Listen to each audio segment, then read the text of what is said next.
एक दर्द भरी किन्नर की कहानी, सच्ची कहानी। एक दिन एक किन्नर से मुलाकात हुई। मैंने उससे उसका नाम पूछा और उसने अपना नाम हेमा बताया।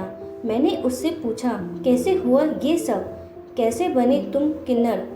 तो उसने मेरी तरफ एक अजीब निगाह से देखा और कहा, कैसे बने मतलब? वो जो ऊपर वाला बनाकर भेजा मैं वही हूँ, लेकिन बहुत दर्द भरा जीवन है ये। ना मर सकती हूँ ना जी सकती हूँ। ये जीवन भी कोई जीवन है?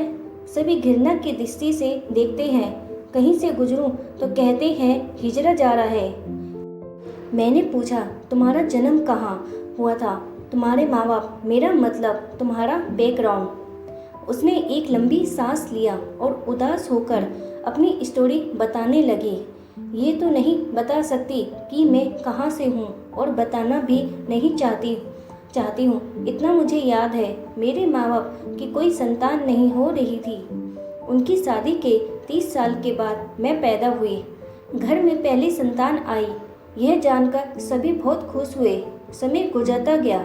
जब मैं 4-5 साल की हुई तो मेरे घर में काम करने वाली बाई को मालूम चला कि मैं लड़की नहीं, एक हिजड़ा हूँ।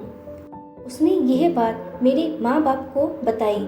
मेरे माँ बाप ने जब सुना तो उनके तो होश उड़ गए।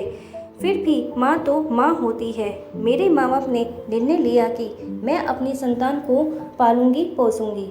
उस समय मैं समझ नहीं पाई थी कि हिजड़ा क्या है। ये हिजड़ा शब्द मेरे लिए नया था, बिल्कुल नया।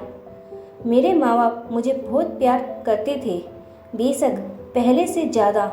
हालांकि मेरे माँ बाप को इस बात का डर था कि कहीं मोहल्ले में हल्ला ना जाए कि मैं किन्नर हूँ। इसलिए बाई को समझा दिया कि मोहल्ले में किसी को ना बताए कि मैं किन्नर हूँ। इसके बदले मेरे माता पिता उसे एक्स्ट्रा पैसा देते थे। समय गुजरता गया और देखते देखते मेरी उम्र 15 साल की हो गई और यहीं से शुरू हुई मेरी कहानी लड़की से किन्नर बनने की।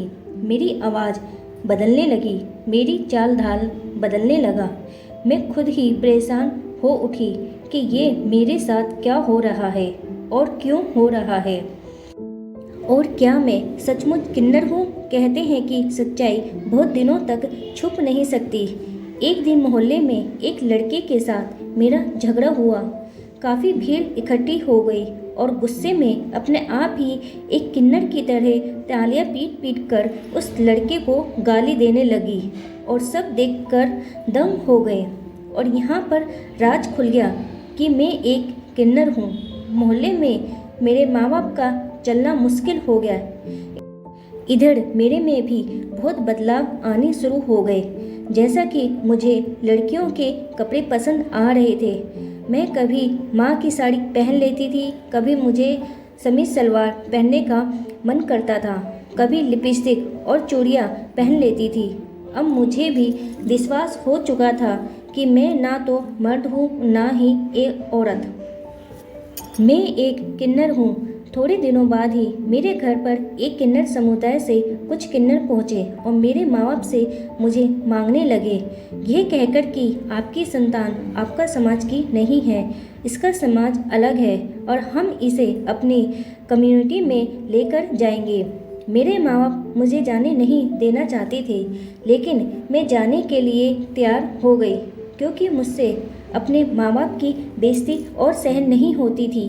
मेरे माता पिता की आंखों में आंसू थे और जाते वक्त उनसे मैंने वादा किया कि मैं उनकी संतान हूँ और हमेशा रहेंगी, उनसे हमेशा मिलने आया करूँगी। इतना कहते कहते हेमा की आंखों में आंसू आ जाते और वह सिसकते हुए कहती, आज 10 साल हो गए, लेकिन यहाँ आने के बाद मुझे कभी हिम्मत ही नहीं हुई कि मैं अपने माँ बाप से मिलने जाऊँ, क्योंकि ये ज़िंदगी एक नर्क की ज़िंदगी है और मैं सोचती हूँ कि अब कौन सा चेहरा लेकर उनके पास जाऊँ, क्योंकि मुझे खुद से और खुद की ज़िंदगी से बहुत घिन आती है, लेकिन उनकी बहुत याद आती है।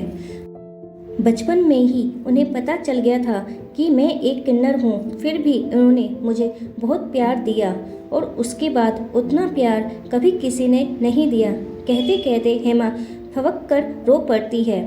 मेरी भी आंखों में आंसू आ गए थे। मैंने हेमा के कंधे पर हाथ रखा और सांत्वना देते हुए कहा, हेमा, जो तकदीर में लिखा होता है वही होता है और वही मिलता है।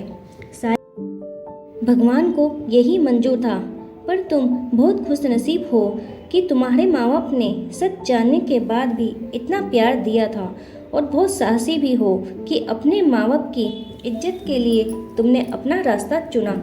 हेमा अपनी आंखों के आंसुओं को पोंछते हुए कहती है, घिन आता है मुझे इस समाज पर और समाज के लोगों पर। हम किन्नर हैं, मगर हम भी तो किसी के संतान हैं। हिजरा से नफरत है, लेकिन हिजरे का आशीर्वाद लेने के लिए लोग दौड़े चले आते हैं। हम भगवान से यही दुआ करते हैं कि कभी किसी को हिजरा मत बनाना, क्योंकि यह जिंदगी बहुत दर्द देती है। खैर, जो भी है, जीना तो पड़ता है और जिएंगे भी। पहली बार अपनी कहानी किसी को बताई हूँ। अच्छा लगा, थोड़ा जी हल्का हो गया। बहुत दिन से अच्छे से सो भी नहीं पाई थी, लेकिन आज शायद नींद आ जाए। फिर अचानक हेमा यहाँ से जाते हुए कहती है, मुझे ज़रूरी काम है, जाना होगा, और बाइक करके वहाँ से चली जाती है। मैं वहीं खड़ा स्तब्ध और खामोश हेमा को जाते हुए देख रहा था। उसकी कहानी, उसकी ज़िंदगी का सफ़र, उसकी आंखों के आंसू अभी तक मुझे कचोट रहे थे, लेकिन हेमा की ये दर्द भरी कहानी मुझसे हजारों सवाल पूछ रहे थे कि जिसका जवाब मेरे पास नहीं था। दोस्तों, यह सिर्फ एक हेमा की कहानी नहीं है। ऐसी हजारों हेमा की कहानियाँ हैं जो हमें सोचने को मजबूर करती है कि क्या किन्नर बुरे होते हैं? क्या उन्हें समाज में अच्छी जिंदगी जीने का कोई हक नहीं है? आखिर क्यों? दोस्तों, इस बारे में आपकी क्या राय है? कमेंट बॉक्स में ज़रूर बताएं। वीडियो पसंद आए तो चैनल को लाइक करें, सब्सक्राइब करें और बेल आइकन को प्रेस करें। वीडियो देखने के लिए आपका धन्यवाद।